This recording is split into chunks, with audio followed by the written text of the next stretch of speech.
Warning: this story contains artistic depictions of sexual conduct. All characters in the story are over the age of 18. Any similarities to real people living or dead are coincidental. So now we're picking up where we left off from last time, talking to Sally in the kitchen. Now we're going upstairs, or to at least Melody's room, to have a conversation with her. Melody. Hello, Melody. Are you awake?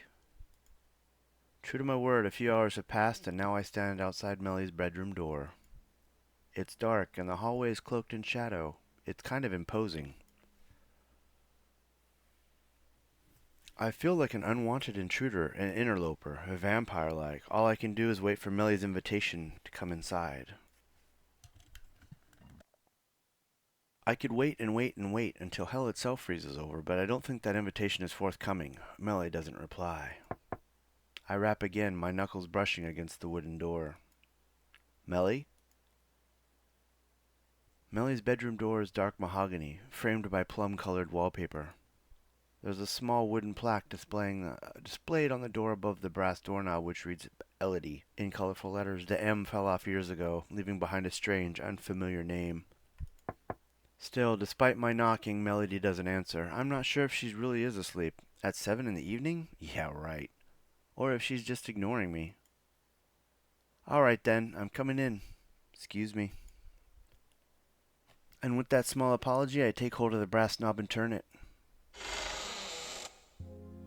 Melody's door opens slowly, creaking with each and every inch. I think the hinges might be starting to go. I step inside Melody's private quarters, her inner sanctum, and shut the door behind me. I used to go into Melody's room all the time when she was younger, to read picture books to her about Mace, the mouse, and Connie the cat to help her nod off to sleep. But that was a long, long time ago. When was the last time I came in here? Maybe it was a few months ago. Maybe it was more. I don't remember.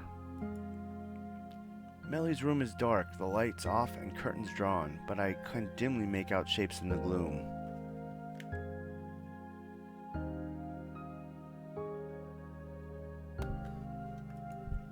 Melody's bookcase is stacked full of paperbacks, well thumbed through Philip Pullman's and J.K. Rowling's, and I can see familiar figures scattered across her desk, the droopy cotton ears of a plushy Betsy Bear lolling next to the beaten-up old Connie cat who's missing one of her paws. Standing in this room almost feels like entering a time capsule, sealed off from the rest of time and space. It could be 9, 10 years younger and Melody could still be my cute little girl again. Still shy, but not nearly as awkward.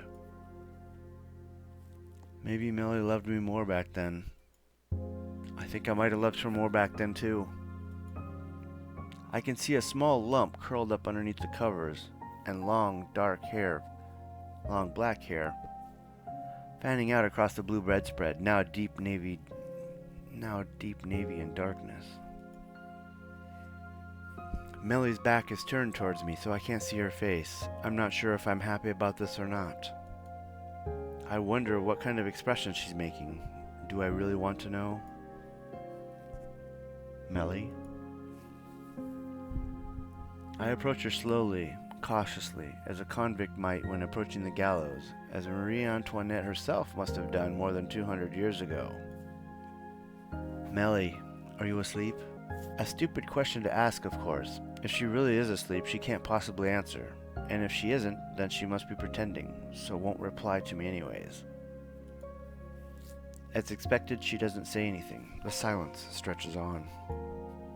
Look, I'm sorry for intruding, Mellie. I won't stay for long. I think about taking a seat on her bed by Mellie's side, but I don't. After such a long time of silence between the pair of us, I don't think we're ready for such a big commitment. Even so, I feel restless. I fish Betsy Bear up from Mellie's desk for some reason. Connie Cat looks a little too intimidating for my liking, with her matted fur and missing paw, and turn her over in my hands just to give myself something to do.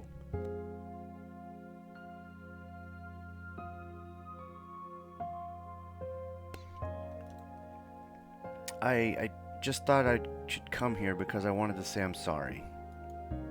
Melly doesn't stir. I didn't expect her to either, so that's just fine. I'm not sorry that you hurt your leg, mind, because I know it was just an unfortunate accident and nobody's to blame for that, least of all you, Melly. I know it wasn't your fault. This isn't to say that I'm not worried about you, because I am, but I know you're a tough girl and you'll get well soon. Sally said it was only a sprain. You didn't even break a bone. That's good, right? More silence. I know I'm rambling. It's a bad habit of mine, but I can't stop myself. The silence is pervasive, creeping into every interior of my skull like a thick smog, and I need to try and blot it out. Maybe if I can fill the room with sound of my inane, inarticulate chatter, I can kid myself into thinking I'm having some meaningful conversation with Melly. Yeah. That this, and whatever this is, might actually change something. I'm just sorry I haven't been talking to you enough lately, Millie.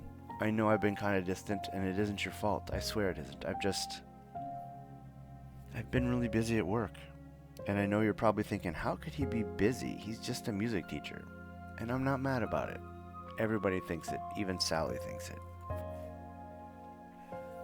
Truth of the matter is, our school didn't do too well in the last Ofsted report, and a lot of parents have been complaining, and it's just kind of stressful. Not that I want to burden you with my own worries, of course, but I just wanted to let you know. That's why I haven't been around as much. It's not because of you, and it's not because I'm trying to avoid you. The thought never crossed my mind. Well, I suppose it crossed my mind just now, but it only crossed my mind in order to tell you that it didn't. You're starting to stumble. I exhale heavily, squeezing the poor, abused Betty Bear to my chest. I wish I didn't have to feel anxious. What kind of grown man is scared of his own daughter? But I can't help it. I'm sorry if I've been acting short with you lately too, Melly. This isn't your fault. It's mine. I'm just stressed, I suppose, and just sorry that we didn't get to go out last weekend. I know I promised, but I just got so caught up with something. Yeah.